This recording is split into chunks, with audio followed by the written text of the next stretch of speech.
20G, 20 gamma, right? Kind of odd. This chapter has gamma and delta instead of alpha and beta. It's a continuation of the story here, so I think it's kind of confusing. But we'll go with the letters they use. So this is just this half chapter is 20 gamma, 20G. Right, so we'll go through the first 5.5 lines. The rest of it will be on you. We'll go over it closely in class, of course. The verbs are underlined in red, the participles in blue, and then some special grammatical things I have highlighted in yellow. Right? So, Hemera ste genomenes ton poimena kairein kelosyntes e parelonto kai telos apikonto es akrata ore apon katedon to te pedion katokemenon kai teke tina epilopu estikota. Right? So we start right off with the genitive absolute. And the participle in this genitive absolute is an aorist, right? Kiknomai. So it means the action was completed before the verb, which is eparelonto. And what's the tense of eparelonto? Imperfect, right? This verb takes a first aorist. Clearly not that, right? We have the e augment, we have a present stem, and the secondary ending. So it's imperfect. And it makes sense for it to be imperfect as well, right? Because they were traveling, right? It's not a simple, complete act, right? Something went on for a while. So the imperfect makes perfect sense. All right, so this is completed before this imperfect tense verb. So we could say when it had become day. That'd be a fine translation. Okay, so they keleosyntes, right? Nominative participle here. Also aorist. So I could take that at the same time, but more likely before the main verb. So having bid farewell, keleosyntes kairein, to the shepherd, right? So when it had become day, having bid farewell to the shepherd, Keleosyntes kairein ton poimena. We've seen this expression before. They were traveling, right? Kai telos apikonto, and finally they apikonto. Sense of apikonto, it of course is aorist, right? Second aorist. So that's a simple complete act. It makes sense for the be aorist, right? They arrived, right? Unlike were traveling, right? Arrived is a simple complete action, something you do at one point. So it makes sense for the be aorist. So and finally, they arrived where Ace Akrata Ore, to the top of the hills. Right? Aphon, from which, right? Apo, hon, right? Hon, of course, a relative pronoun. Right? You remember those, not too far back. So top of the hills, from which, that is from the hills. Katadon, they looked down, right? Katharao, remember Adon is the aorist from Harao. So from which they looked down on what?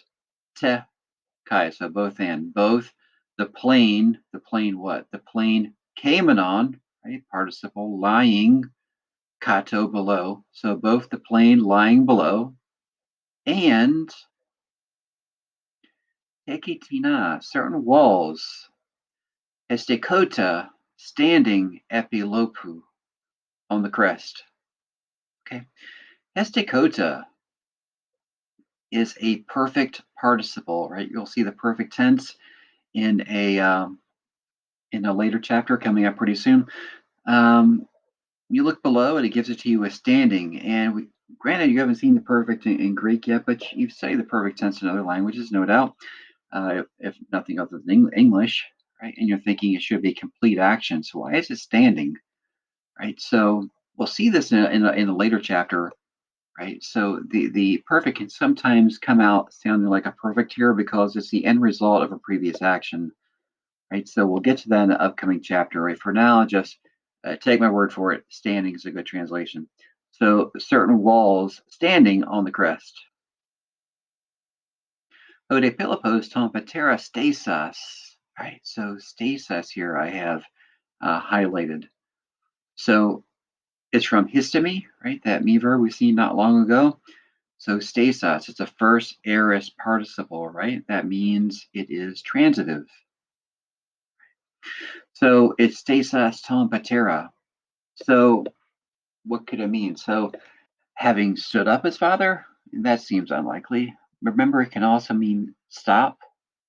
Okay, that makes sense here. So Philip, having stopped his father, right? That makes sense. That's what we want, right? Good rule of thumb is if the translation doesn't make sense, it's probably not right.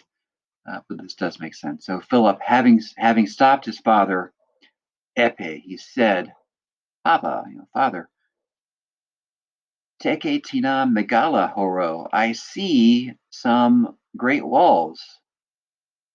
Epikenu to lopu hestikota. So hestikota again, standing epi, right, on that crest. I see some great walls standing on that crest. It's the haro from harao, right? We just had kateron up here. See verb, right? Aorist, present. So I see some great walls standing on that crest. But tell me, Alepemoy, Tina Estin. Okay, Tina here, the accent's on the first syllable there. So this is a question word. What are they? But tell me, what are they? What are those walls? Hodedikiapolis, Paluntina chronon prosta teke blepon.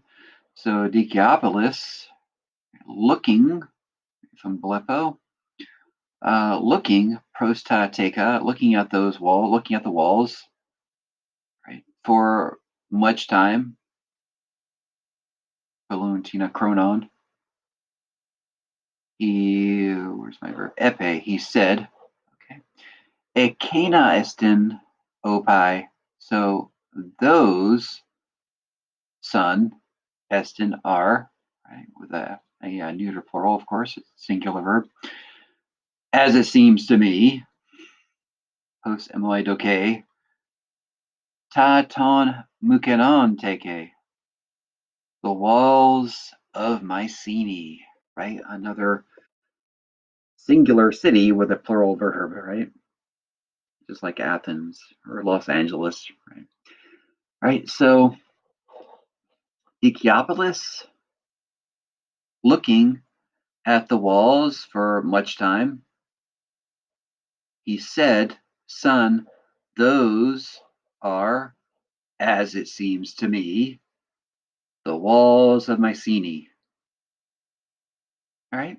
So the chapter we saw the verb dignomy, we didn't have any of that in these 5.5 lines, but no doubt you'll come across some more examples of that. We'll go over that in class. So until then.